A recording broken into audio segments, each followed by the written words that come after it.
শয়তান আসতো, তার মানা হলো জিবরিল যে তোমার কাছে আসতো। মুহাম্মদ এখন আর এই শয়তানটা কেন আসে না বুঝতে পেরেছি। তোমার আল্লাহ মনে হয় এখন আর তোমাকে ভালোবাসে না। আমার নবীজি বড় কষ্ট পাইলেন, আমার নবীজি ভেঙ্গে পড়লেন, আমার নবীজির কলিজায় আঘাত লাগলো। না রে মুমিন না, আমার নবীকে শুধুমাত্র চাচা এইভাবে আঘাত দিয়েছি তা না। আপনাদের এলাকায় চাচার বউরে কি কয়? চাচি।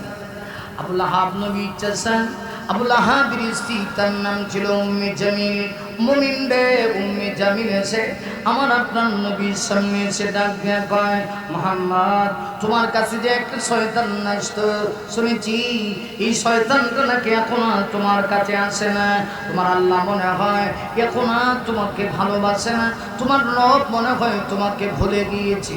আমার নবী কি পরিমাণ আঘাত পেতে পারেন? নবীজি আকাশের দিকে তাকায়া চোখের পানি ছেড়ে দিয়া কান্না শুরু করলেন। আমার নবীর চোখ দিয়া, আমার নবীর চোখ দিয়া টপ টপ করে চোখের পানি পড়তে আছে।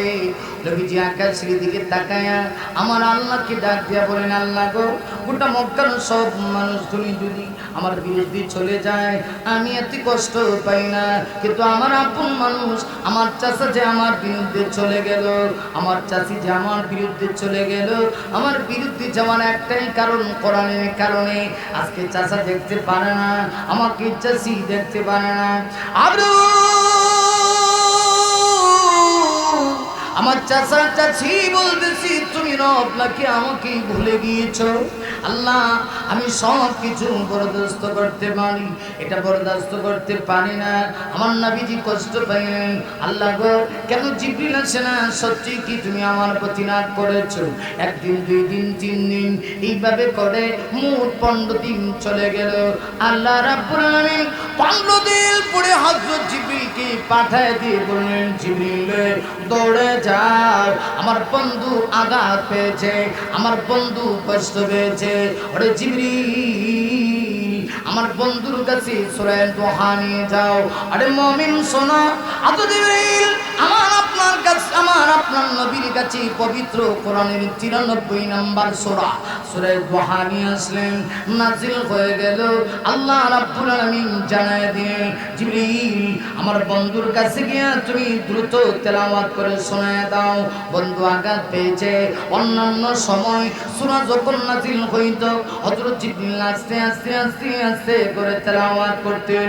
এইবার আমার আল্লাহ বলে, না আমার বন্ধু আঘাত পেয়েছি, আস্তে আস্তে তেলাওয়াত করলে হবে না, দ্রুত গতিতে আমার বন্ধুর কাছে সূরা দোহা নিয়ে যাও। আর যারা আমার নবীকে বলেছে আমি আল্লাহ আমার নবীকে ভুলে গিয়েছি, তাদের জবাবটুকু দিয়ে আসো। সূরা নাজিল হয়ে গেল, আমার আল্লাহ সূরা নাজিল করে সূরা দোহার প্রথম 2 আয়াতের ভিতরে আমার আল্লাহ 2টা কসম করে 3 এবং 4 নম্বর আয়াতে আমার আপনার নবীকে আল্লাহ সান্ত্বনা দিলেন। সূরা নাজিল হয়ে গেল। আরে ওই সূরা নাজিল হওয়ার পরে আল্লাহ সূরা নাজিল করে সূরা দোহার প্রথম 2 আয়াতে আল্লাহ কসম করে বলেন, ওয়াদ-দুহা ওয়াল-লাইলি ইযা সাজা।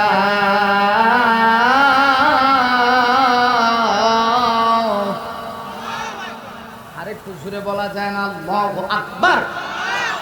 আজকের টাইমটা আমার এসার পরে উঠতেছে, এসার পরে আমি হামজা হুজুরের আগে বললে আল্লাহু আকবার কেমনে খোয়াইন লাগে এটা আমার সিস্টেম জানা আছে, কিন্তু রাইট যে পরিমাণ হইছে আমি যত টান দিব আপনারা জিমায়া হ্যাঁ হ্যাঁ, কারণ মানুষের ঘুম চলে আসলে তখন মানুষের হুশ ঠিক থাকে না, মন মানুষের একটা মাইন্ড ঠিক থাকে না। কিন্তু আমি সরাসরি কোরআন থেকে বলছি, একটু খেয়াল করেন। আল্লাহ পাক সূরা নাজিল করে নবীকে 2টা কসম করে সান্ত্বনা দিয়ে বলছেন। প্রথম কসম হচ্ছে ওয়াদ-দুহা। আল্লাহ পাক বলছেন, নবী গো দোহার শপথ। দোহা মানে কি? অনেকগুলি ব্যাখ্যা, এতগুলি ব্যাখ্যা করার টাইম নেই, সংক্ষেপে একটা ব্যাখ্যা বলি। আল্লাহ পাক বলছেন, নবী গো আমি দিনের আলোর কসম করে বলছি, দিনের ওই সময়ের কসম করছি যখন সূর্যটা আকাশে পরিপূর্ণভাবে উদিত হয়। সুবহানাল্লাহ, জোরে কান। দিনের আলোর কসম মানে আল্লাহ বুঝাই দেখাইতে চায় নবী গো, ও নবী, নবুয়তের আলোর কসম করে বলছি, দিনের আলোতে সূর্য যখন ঝলমল করে পরিপূর্ণভাবে আকাশে যখন সূর্য উদয় হয়, তখন দেখবেন দুনিয়ার মানুষ খুশি। কিন্তু কিছু প্রাণী আছে এরা নারাজ। এর মধ্যে একটা হলো কলা গাছে সিবাত থাকে, এটার নাম হলো মিস্টার কলা বাদুরিয়া। কথা কি বুঝতেছেন কিছু? সুলেমান ভাই না, আচ্ছা ওয়াজ আমরারই হোক, কমিটি যারা আছে এরাই আমরা মিল্লা বসতে মারহাবা কা, আরো জোরে কান মারহাবা। আপনারা আবার ভাববেন না যে এই হুজুর মনে এরকম কম লোক লয়ে ওয়াজ করে। হ্যাঁ এরকম না, এটা আজকে মনটা বুঝাই নিছি। আজকে একজন মনে করতেছি 1000, কথা বুঝেন নাই?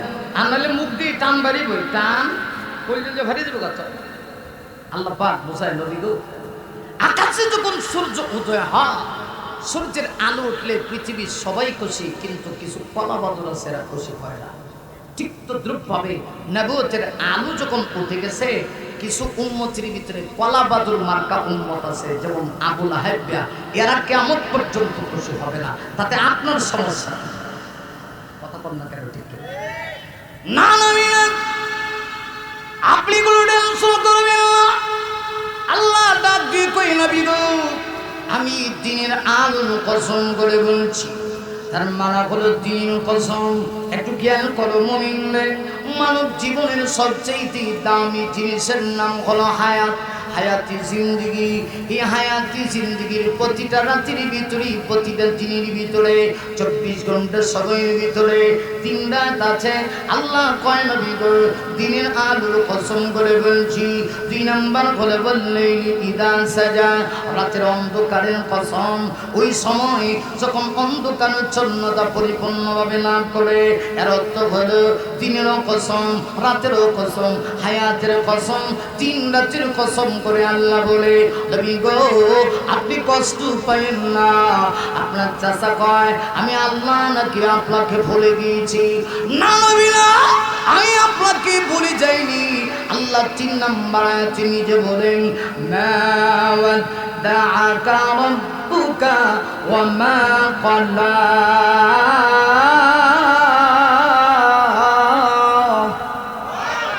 আরো জোরে আওয়াজ করে বলেন আল্লাহু আকবার। আল্লাহ কয় নবী গো, আমি আপনাকে ভুলে যাইতে পারি না। একটু গভীর রজনী দিলের কানটা লাগান। আমার নবীকে আল্লাহ কত সম্মান, কত ইজ্জত দিয়েছে। নবী কষ্ট পাইলে আল্লাহ সূরা নাযিল করে পৃথিবীতে আমার আল্লাহ অসংখ্য নবী পাঠাইছে। কোন নবীকে আমার আল্লাহ সান্ত্বনা দিতে হয় নাই। সকল নবীরা এসে আল্লাহর ভালোবাসার প্রমাণ দিতে গিয়া বারবার পরীক্ষা দিতে হয়েছে। হযরত ইউনূস আলাইহিস সালাম মাছের পেটের ভিতরে গেলেন। শুধু মাছের পেটের ভিতরে তা না, ইউনূস নবী 3টা অন্ধকারের ভিতরে পড়লেন। আল্লাহ পরীক্ষায় ফেলে দিল। তিনি তার জাতি এলাকা থেকে যখন আলাদা হয়ে গেলেন, আল্লাহর অর্ডার ছাড়া আল্লাহ রাগান্বিত হয়ে গেলেন। ইউনূস নবীর উপরে পরীক্ষা চলে আসলো। হযরত ইউনূসকে আল্লাহ পাক সমুদ্রের মাছকে অর্ডার করে দিলেন, ঢুকায় দাও পেটে, সাবধান ইউনূসের ক্ষতি করো না। ইউনূস আলাইহিস সালাম 3 অন্ধকারে চলে গেলেন। একটা হলো মাছের পেটের অন্ধকার, আরেকটা হলো সমুদ্রের তলদেশের অন্ধকার, আরেকটা হলো রাতের অন্ধকার। এই 3 অন্ধকারের ভিতরে পড়েও হযরত ইউনূস আলাইহিস সালাতু ওয়াস সালাম তার রবকে ভুলেন নাই। সমুদ্রের নিচে যখন গেলেন, চলো পদান্ত পাথরের জবান থেকে তিনি যখন আল্লাহর জিকির শুনতে চাই শুনলেন। এমনিতে ইউনূস নবী তিনি তার অবস্থা বুঝতে পেরে হযরত ইউনূস নবী সাথে সাথে তিনি পড়তে শুরু করলেন, ফানাদা ফিল যুলুমাতি আল্লা ইলাহা ইল্লা আনতা সুবহানাকা ইন্নী কুনতু মিনাজ জালিমিন।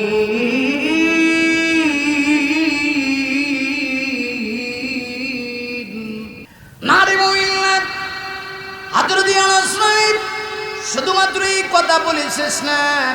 ইউনূস নবী বলেন, সুবহানাকা ইন্নী কুনতু মিনাজ জালিমিন। আল্লাহ গো, আমি জুলুম করে লইছি, আমি 3 অন্ধকারে পরে আপনাকে ভুলি নাই, আপনাকে স্মরণ করছি। আল্লাহ পাক সঙ্গে সঙ্গে জবাব দিলেন। তাহলে বোঝা গেল কোন মানুষ যদি সমুদ্রের তলদেশের অন্ধকারের ভিতরে গিয়েও বিপদে পড়ে আল্লাহকে ডাকে, আমার আল্লাহ এমন আল্লাহ, তিনি অবশ্যই জবাব দিবেন। শুধু জবাব দিবেন তা না, আর নবীজির উপরে সূরা আম্বিয়ার আয়াত নাযিল করে কিয়ামত পর্যন্ত জানায় দিলেন, ফাস্তাজাবনা লাহু ওয়া নাজ্জাইনাহু মিনাল গাম। আল্লাহ বলেন অতঃপর আমি ইউনূসের ডাকি জবাব দিলাম, ওয়া নাজ্জাইনাহু মিনাল গাম্মি, আমি নাজাত দিলাম তাকে মাছের পেট থেকে।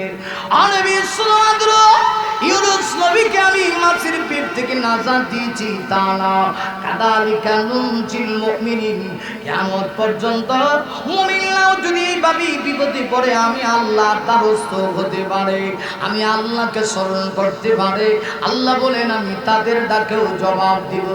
এই যে গভীর রাত, আমরা কেউ কিন্তু ঠকি নাই।